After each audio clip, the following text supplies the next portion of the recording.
Maka ilmu sangat berperan di hari-hari ini, agar kita tidak terpengaruh, terjatuh dalam syubhat, ajakan yang tidak jelas, yang tidak sesuai dengan ajaran Islam. Maka kita butuh ilmu.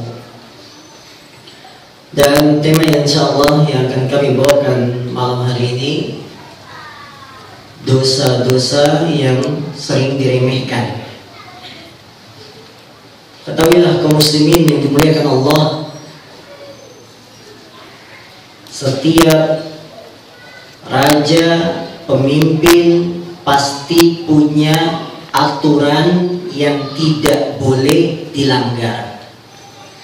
Betul tidak? Setiap raja atau penguasa atau apapun pasti punya aturan yang tidak boleh dilanggar. Tujuannya apa? Untuk menjaga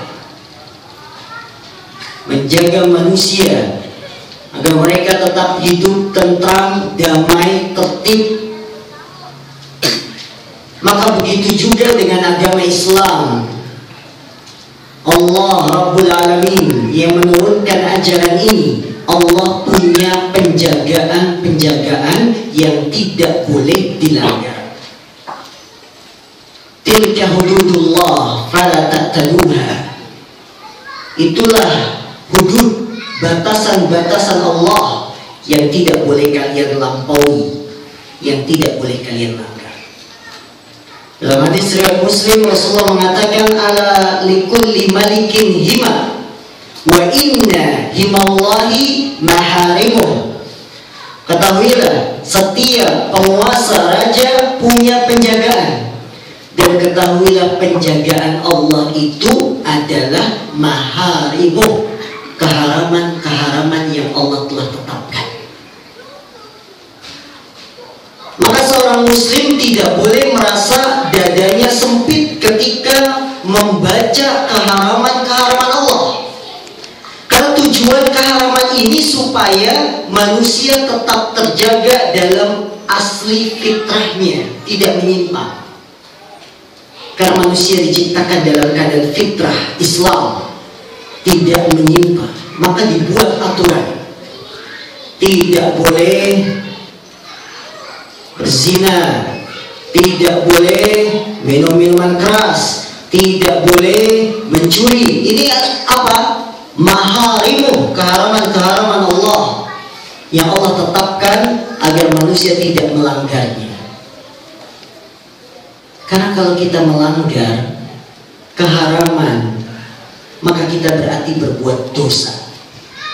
Kalau Anda telah mendapatkan dosa, maka akan dicatat oleh para malaikat, yang nanti pada hari kiamat manusia akan diminta pertanggungjawaban akan dosanya. Maka ini pentingnya pembahasan tentang dosa-dosa. Kalau kita berbicara tentang dosa-dosa, para ulama banyak mengarang buku menyebutkan tentang dosa-dosa. Di antara yang paling terkenal, karangan Imam Ad-Dhahabi dalam kitabnya Al-Kabair, dosa-dosa besar, yang beliau sebutkan sampai 86 atau 90-an. Kemudian diikuti oleh ulama yang lain, Ibnu Hajar Al-Haytami, bukan Ibnu Hajar Al-Asqalani, bukan, Ibnu Hajar Al-Haytami dengan judul yang sama, Az-Zawajir an Iktirafil Kabair. Dan ulama-ulama yang lain, Imam Safarini juga punya kitab Al-Kabair, dosa-dosa besar. Ini menunjukkan bagaimana perhatian ulama agar manusia tidak jatuh dalam dosa. Seorang muslim dalam menyikapi dosa tidak boleh meremehkannya, tidak boleh menyepelekan, menganggap enteng. Karena Rasulullah bersabda, iyyakum wa muhqiratidz dzunub. waspadalah kalian dari meremehkan dosa. Nggak boleh diremehkan, tidak boleh diremehkan. Kata Imam Ibnu Mas'ud, sahabat Ibnu Mas'ud, kalau kita sebagai seorang muslim menyikapi dosa itu seharusnya bagaikan seorang muslim yang duduk di bawah gunung, gunungnya akan meletus. Kira-kira kalau ada peristiwa gunung meletus, rumah kita persis di kaki gunung, kabur, lari, apa diem? Hah?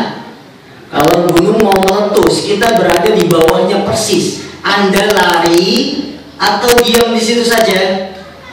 Lari. Kalau diam konyol namanya. Lari. Lari dari gunung yang akan meletus. Begitulah seorang muslim dengan dosanya. Dia tidak agak ringan, tidak. Lari dari dosa. Jangan malah mendekat. Jangan malah mendekat. Sebaliknya kata sahabat Ibnu Mas'ud, orang yang fajir, yang senang sama dosa, dia menganggap dosa itu bagaikan lalat yang hinggap di hidung, sekali kibas pergi. Berarti apa? Meremehkan, menggampangkan, mengentengkan. Yang tidak boleh. Maka kaum muslimin yang dimuliakan Allah, dalam waktu yang singkat ini kami akan sebutkan beberapa dosa-dosa yang sering diremehkan, dianggap ringan, dianggap biasa. Hal itu ringan, hayyinan, padahal di sisi Allah azim, dosanya besar. Ya, maka kita tidak boleh meremehkan dosa-dosa yang akan kami sebutkan. Yang pertama, dicatat ya, buku semuanya. Tanya nanti, nggak bisa berdiri di depan. Siap? Hah? Siap. Ini belajar nih, bukan main-main. Di sekolah saja mau disetrak, masa di pengajian nggak mau? Ya. Yang pertama, dosa yang sering diremehkan padahal besar dosanya. Satu, tidak menjaga dari cipratan kencing. Yang kedua, perbuatan namimah, mengadu domba. Dua perkara ini disebutkan dalam satu hadis. Hadisnya dikeluarkan oleh Bukhari Muslim. Kami bacakan hadisnya, bahwa dosa ini dianggap ringan oleh kebanyakan manusia. An Abdullah bin Abbas radhiyallahu anhuma qala marra an-nabiy sallallahu alaihi wasallam bi qabraini faqala innahuma la yu'adzabani wa ma yu'adzabani fi kabir amma ahaduhuma fakana la yastatiru min al-bawl wa amma al-akhar fakana yamshi bin namimah. Dari sahabat Ibnu Abbas, dia berkata, Nabi SAW melewati dua kuburan. Kemudian Nabi berkata, sesungguhnya dua penghuni kuburan ini sedang disiksa, dan mereka disiksa keduanya bukan karena masalah yang berat. Salah satu di antara keduanya tidak menutupi dari cipratan kencing, dan yang lain karena sebab berbuat namimah, mengadu domba. Allahu Akbar. Perhatikan, dua orang, satu tidak menjaga dari cipratan kencing, menyebabkan disiksa di kuburan. Hadirin yang dimuliakan Allah, siksa kubur itu jangan dianggap enteng. Siksa kubur itu bagi yang sudah terkena siksa kubur sangat berat. Mengapa? Karena malaikat yang menyiksa di kuburan, dia akan membawa pukulan, ya, benda yang kalau benda ini dipukulkan pada sebuah gunung, gunungnya hancur. Gunung beratnya seberapa, Pak? Beratnya gunung berapa kilo? Antum beratnya berapa? Paling gendut di sini berapa orang? Hah? 96 nyampe? Saya 58, kurus saya.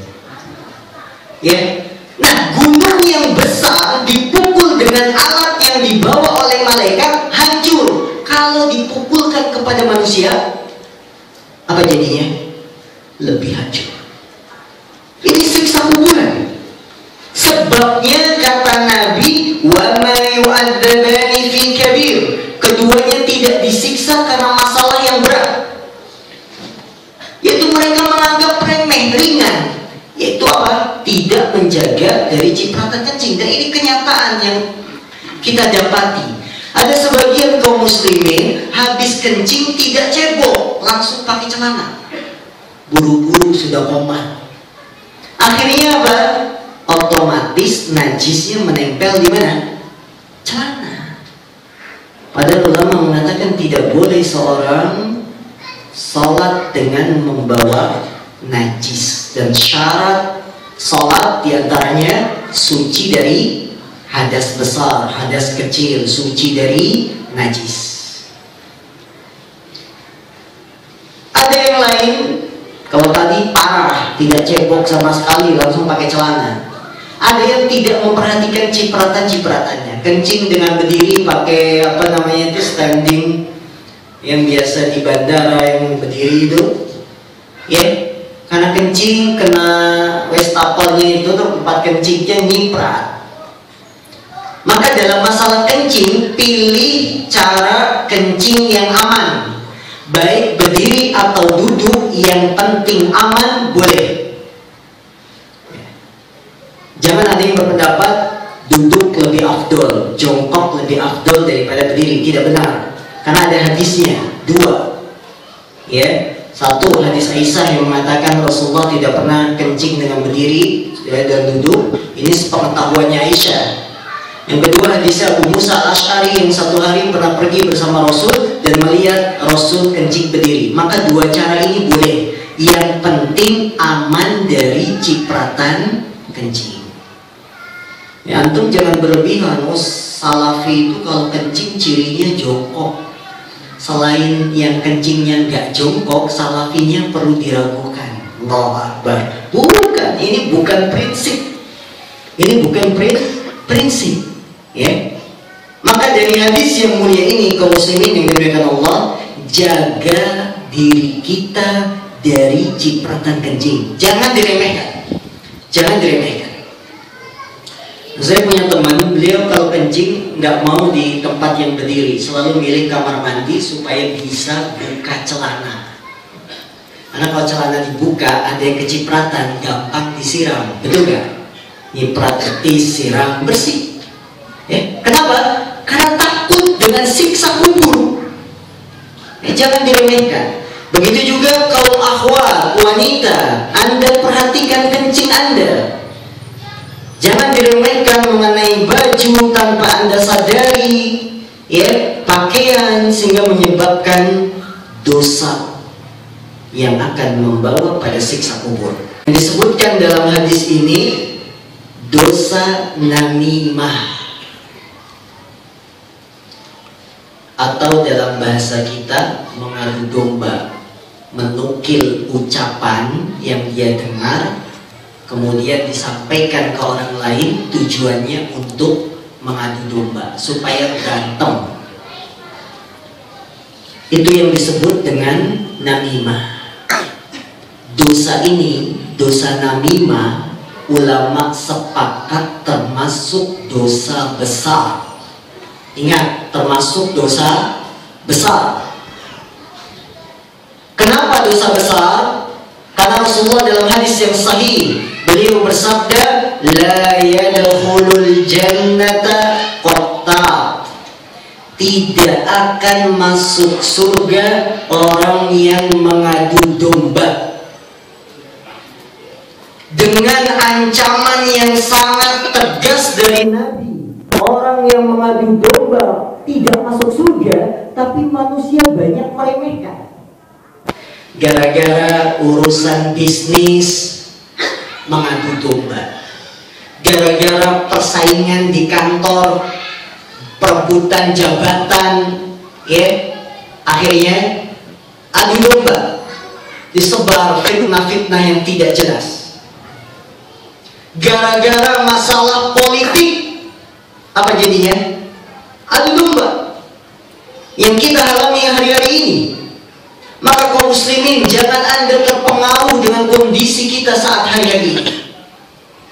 Musuh-musuh Islam senang kalau Islam saling perang. Musuh-musuh Islam berusaha sekuat tenaga bagaimana mengadu domba, sehingga kita terpengaruh, terbawa-bawa, yang akhirnya kita pun melakukan perkara namimah adu domba. Allahu Akbar. Gara-gara masalah apa? Politik. Gara-gara masalah apa? Kepentingan. Maka kaum muslimin yang dimuliakan Allah, pegang agama kita kuat-kuat. Jangan selalu membaca berita di media sosial. Kacau pikiran antum nanti. Betul nggak Pak? Itu kacau. Pak, punya WA Pak? Nggak punya. Mas, punya ya? Punya. Satu HP grupnya ada berapa WA-nya? 20. Oh, Masya Allah, 20. 15. Kurang satu. 14 grup, satu grup percakapan isinya berapa? 100 nyampe? Kurang Pak Ustaz. Kurang berapa? 1000. Satu grup bisa 1000 percakapan. Antum bayangin 14 grup, 14.000. Pusing kita kalau mengikuti perkembangan, ya. Maka jangan sibukkan dengan masalah-masalah seperti ini. Sibukkan dengan ilmu, sibukkan dengan Quran, sibukkan dengan hadis Nabi SAW.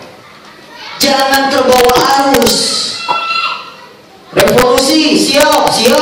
Allahu Akbar. Ini orang bodoh ini. Tidak boleh seperti itu. Kita pegang ilmu. Jangan terbawa-bawa virus yang ada di media sosial. Pegang Quran, pegang hadis.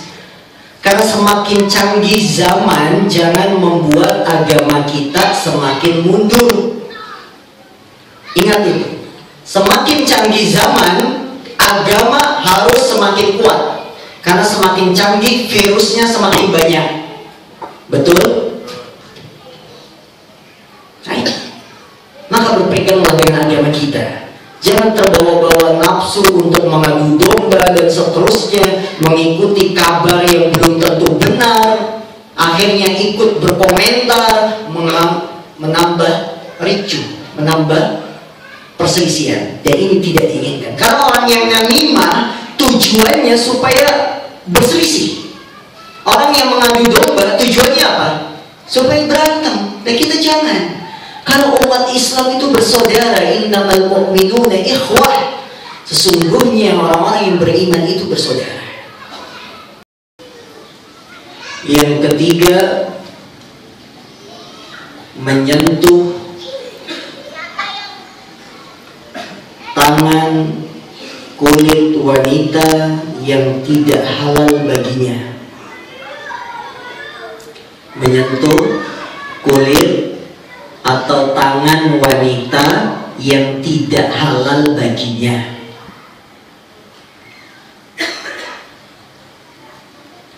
Perkara ini sangat banyak diremehkan oleh kaum muslimin. Bahkan dianggap perkara yang biasa. Tangan istri tetangga salaman biasa, ya. Nggak ada apa-apa kok, nggak ada perasaan, nggak ada nafsu. Yang terpenting teman wanita sekantornya bersalaman, rekan guru ketemu wanita akhwat di sekolah bersalaman, bersentuhan biasa. Padahal Rasulullah SAW memberikan ancaman yang keras bagi orang yang menyentuh tangan wanita yang tidak halal baginya. Ancamannya keras dari Nabi. Apa? Beliau berkata dalam hadis yang diriwayatkan oleh Imam Tabarani, la ayyud'ana ra'su rajulin bimihyatin min hadid khairun lahu min an tamassa yada imra'atin min an yamassa yada imra'atin la tahillulah. Sungguh kepala seseorang ditusuk dengan jarum besi itu lebih baik bagi dia daripada menyentuh tangan wanita yang tidak halal baginya. Allah. Orang ditusuk kepalanya pakai jarum besi, nembus kepala, itu lebih baik daripada menyentuh tangan wanita yang tidak halal baginya. Tapi anehnya ancaman yang keras ini berbondong-bondong kaum muslimin menerjang, melanggar. Ucapan Nabi yang katanya mereka cinta Nabi tidak dipedulikan, dibuang jauh-jauh. Mana iman kita? Nabi mengatakan demikian tapi kita buang, kita langgar. Sehingga kita menganggap enteng, menganggap biasa. Saat Idul Fitri keliling komplek, salaman, bahkan tidak sedikit cipika-cipiki dengan istri orang yang bukan mahram. Allahu Akbar, menganggap remeh. Padahal ancamannya apa? Ditusuk jarum besi. Itu lebih baik daripada salaman dengan wanita yang tidak halal bagi dia. Aisyah mengatakan Rasulullah tidak pernah menyentuh tangan wanita ketika bai'at. Itu Rasulullah yang kita yakin hati Rasulullah paling selamat. Tapi beliau tidak menyentuh tangan wanita. Maka kaum muslimin mulai saat ini jaga tangan kita untuk tidak menyentuh tangan wanita yang tidak halal. Sebaliknya, kaum wanita, para ibu, jangan sembarangan menerima salaman dari laki-laki yang tidak halal.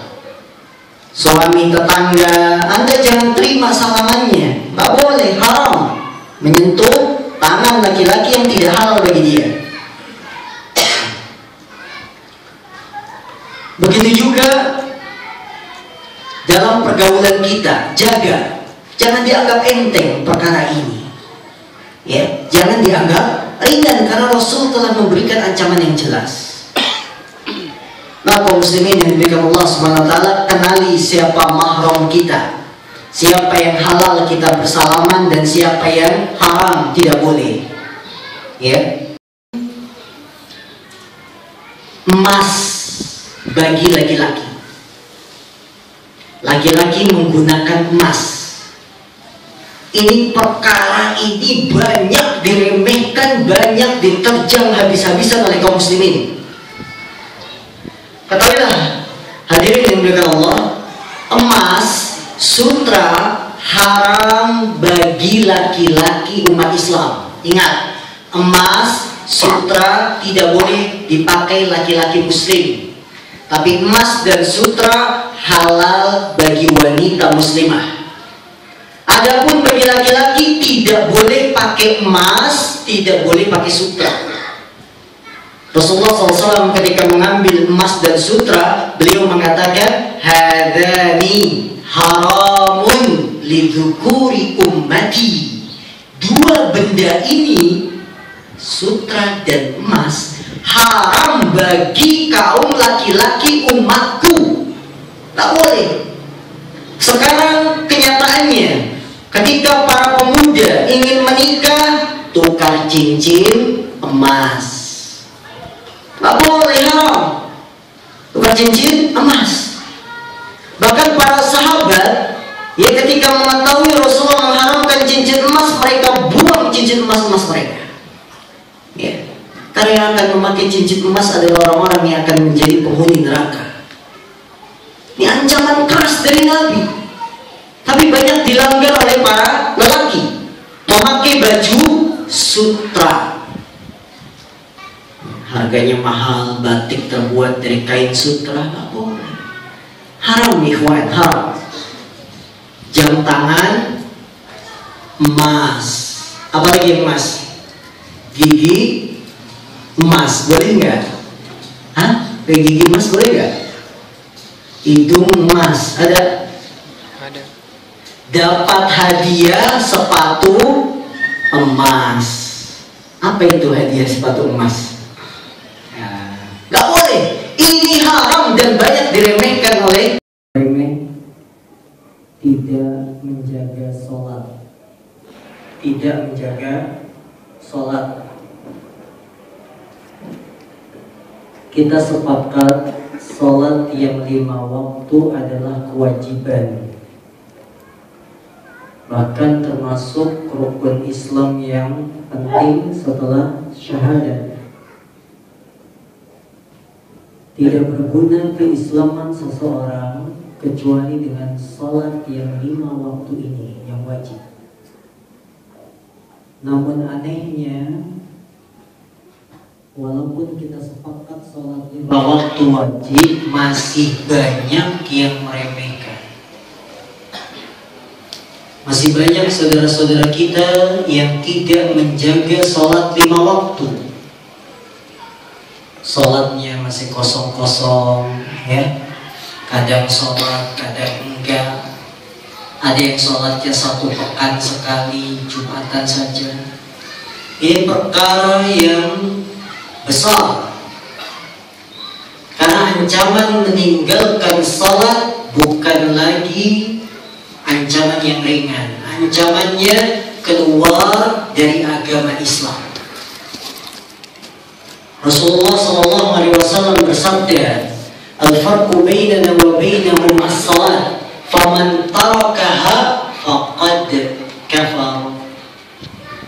Perbedaan kita dengan orang non-muslim sholat.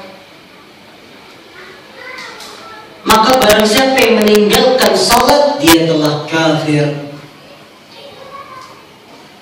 Ini banyak kaum muslimin yang lalai dengan sholat, sibuk dengan dunia, pulang kerja capek, shift 3 ke shift 2, shift 2 ya, yang pulangnya jam 1 apa jam non shift jam 2 ya, subuhnya lewat. Gampang, nantilah jam 7 bangun, sekalian sarapan, sholat subuh dulu. Gak bisa. Ini meremehkan sholat dan meninggalkan sholat. Haram hukumnya. Dosa besar bagi yang meninggalkan sholat.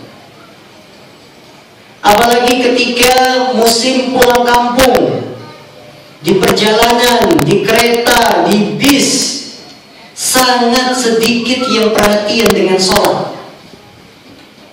Ada mereka mampu sholat di dalam kereta bisa, sholat dalam bis bisa, tapi lewat begitu saja, meremehkan. Padahal ancamannya sangat keras, keluar dari agama Islam.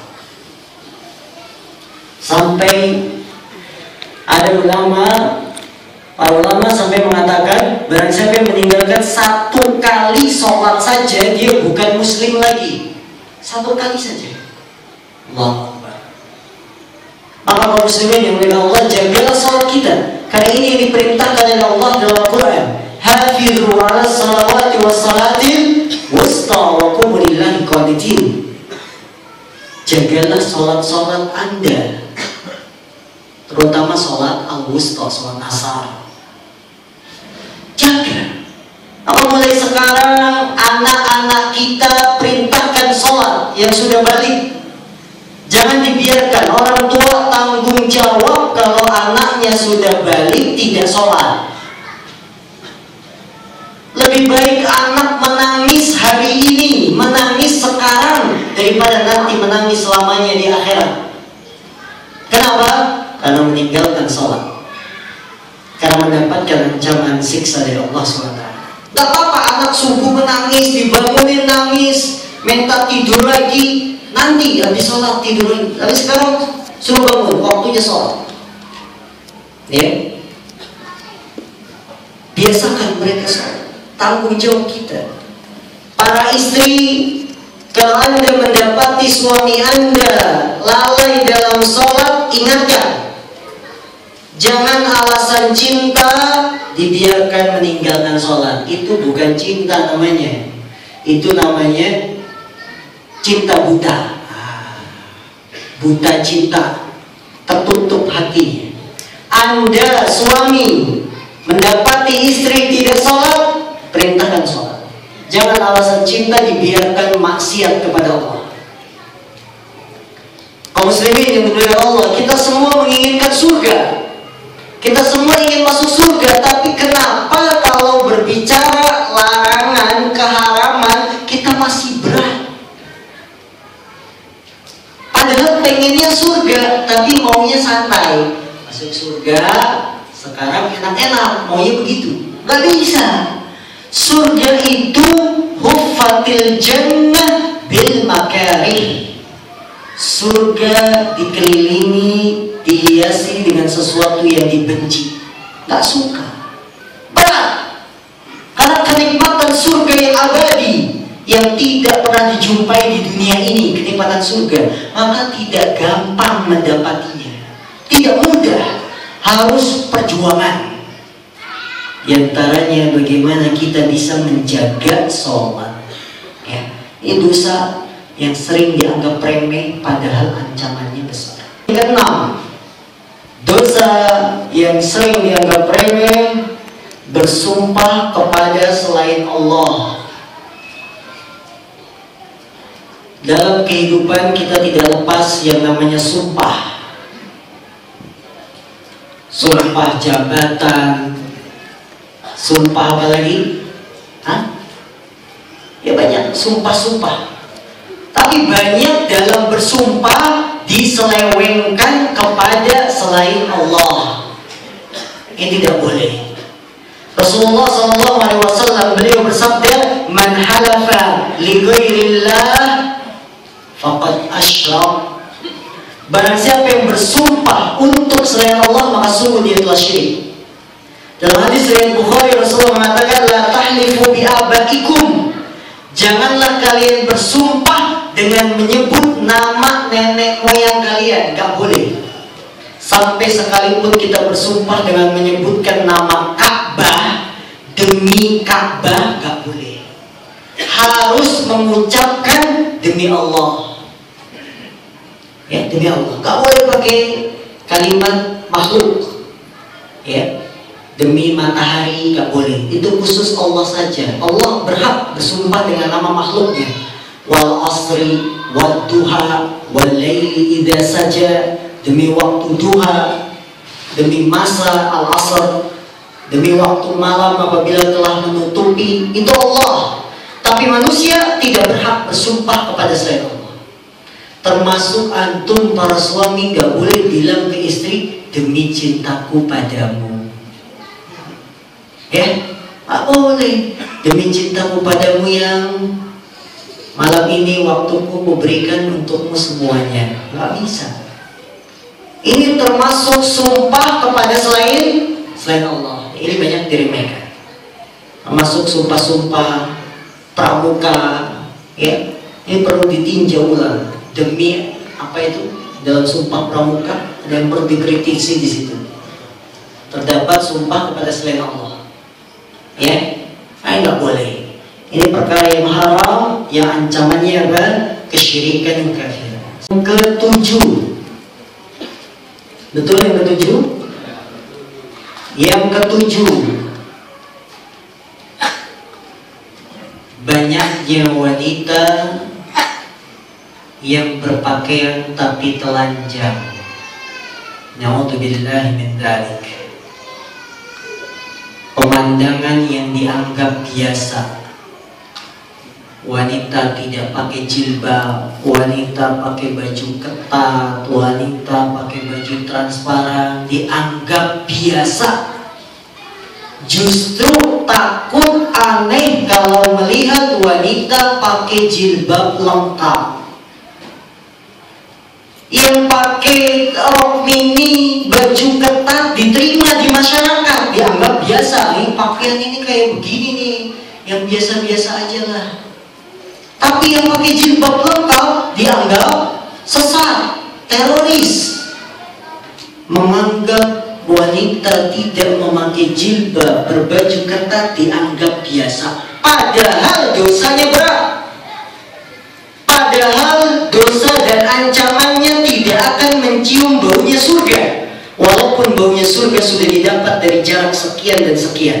Sinfani min ahlin nar lam arahuma. Ada dua kelompok, kata Rasul, yang aku tidak pernah melihat keduanya. Mereka termasuk penghuni neraka. Apa yang pertama? Kasiyatil ariyat mumilat ru'usuhunna ka'asnimatil bukhti.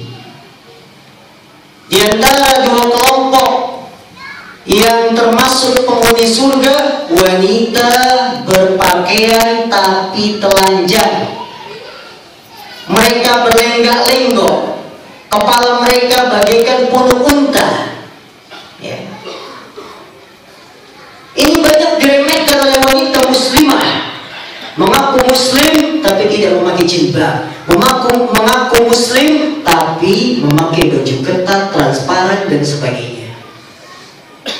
Ketahuilah para suami, Anda punya kewajiban untuk memakaikan jilbab kepada istri-istri Anda. Anda punya tanggung jawab besar bila membiarkan istri tidak memakai baju sesuai aturan Islam. Ini jangan diremehkan, ini bukan perkara biasa, termasuk penghuni neraka. Kita semua mendambakan surga, tapi kenapa kita tidak mengikuti ucapan Nabi SAW? Kita ingin masuk surga, tapi kita ngeyel, tidak mau mengikuti Nabi. Padahal Rasulullah mengatakan, kullu ummati yadkhuluna al-jannah illa man aba. Setiap umatku akan masuk surga kecuali yang tidak mau. Kalau ya Rasulullah, man ya'ba? Wahai Rasulullah, siapa orang yang tidak mau masuk surga? Man ata'ani dakhala al-jannah wa man asani faqad aba. Yang taat kepadaku dialah yang masuk surga. Yang bermaksiat tidak taat kepadaku dialah orang yang gak mau masuk surga. Ya, maka kalau kita tidak mau masuk surga, silakan bermaksiat sebebas-bebasnya. Tapi barang siapa yang menginginkan masuk surga, taatilah Rasul, tinggalkan larangan yang dilarang oleh Nabi kita SAW. Maka para ukhti muslimah, kalau pesan baju jangan macam-macam. Ya, milih bahannya terbuat dari katun Korea. Katun Korea kayak apa Pak Ustaz? Yang saya tahu katun Jepang. Ya, nanti muncul katun Korea, tunggu saja. Ya. Mau beli bahan bajunya yang ngebody, tahu ngebody, membentuk lekuk tubuh, jersey, apalagi ya yang seperti itu. Gak boleh, jangan macam-macam. Berbaju yang sesuai aturan Islam. Ini jangan transparan, jangan tipis sehingga membentuk lekuk tubuh. Ini gak boleh. Kenapa dilarang? Karena akan membuat fitnah. Wanita berpakaian tipis, transparan sehingga kelihatan kulit tubuhnya, haram. Atau kelihatan lekuk tubuhnya, haram. Karena kecantikan wanita bukan untuk dinikmati, hanya dosa besar, bahkan dosa paling besar, yaitu berbuat kesyirikan. Sengaja saya akhirkan untuk memberikan penekanan yang kuat. Berbuat apa? Kesyirikan. Dianggap enteng, dianggap remeh, perkara yang tidak ada bahayanya. Maka kita masih melihat sebagian kaum muslimin mereka melakukan kesyirikan tanpa sadar. Ada yang jimat untuk anaknya, dipakaikan kalung hitam supaya tidak sakit. Ya, dipakaikan gelang di tangannya supaya tidak sakit-sakitan. Ini jelas perbuatan syirik. Ada yang beriktikaf datang ke kuburan minta-minta kepada penghuni kubur. Ini nggak boleh, termasuk bentuk kesyirikan yang Allah mengatakan inna syirka la zulmun azim. Sesungguhnya kesyirikan itu kezaliman yang paling besar. Masih banyak kaum muslimin yang bergantung kepada dukun, paranormal, ya, orang-orang yang dikatakan orang pintar. Padahal Rasulullah mengatakan man ata kahinan fasaddaqahu bima yaqul faqad kafara bima unzila ala Muhammad. Barang siapa yang mendatangi dukun kemudian dia membenarkan ucapan si dukun, sungguh dia telah kafir dengan apa yang diturunkan kepada Nabi Muhammad SAW. Ini dosa besar, kesyirikan, tapi dianggap remeh, nggak apa-apa. Ya, ini kan adat kita memberikan sesajen kepada penguasa pantai selatan, pantai utara. Ini kan adat istiadat, harus dipertahankan. Meremehkan dosa syirik, padahal dosa syirik dosa yang paling besar di sisi Allah. Menyembelih kepala kerbau, dikirim ke tengah laut, atau yang ingin membangun jembatan, hotel, mall, memendam kepala hewan, ini syirik. Ya, ini kesyirikan. Dan sangat sedikit dai yang berani menyerukan kesyirikan, yang membantah kesyirikan. Padahal dosa paling besar. Rata-rata dai itu takut nanti kalau membahas kesyirikan memecah belah umat. Jangan. Dakwah pertama Rasulullah membasmi kesyirikan. Rasulullah katakan patung-patung yang di depan Ka'bah yang disembah tidak bisa bermanfaat. Qulu la ilaha illallah tuflihu, kata Nabi SAW. Ucapkan la ilaha illallah, kalian akan selamat. Ya. Makanya orang-orang kafir Quraisy, masyarakat jahiliyah kota Mekah saat itu mengatakan aja'alal alihata ilahan wahida. Wahai Nabi Muhammad, apakah engkau ingin menjadikan sesembahan yang banyak ini cuma satu? Ini dakwahnya para nabi, membasmi kesyirikan. Maka kita jangan takut kalau bahas tauhid. Katakan syirik-syirik karena demi menyelamatkan saudara kita, jangan masuk neraka.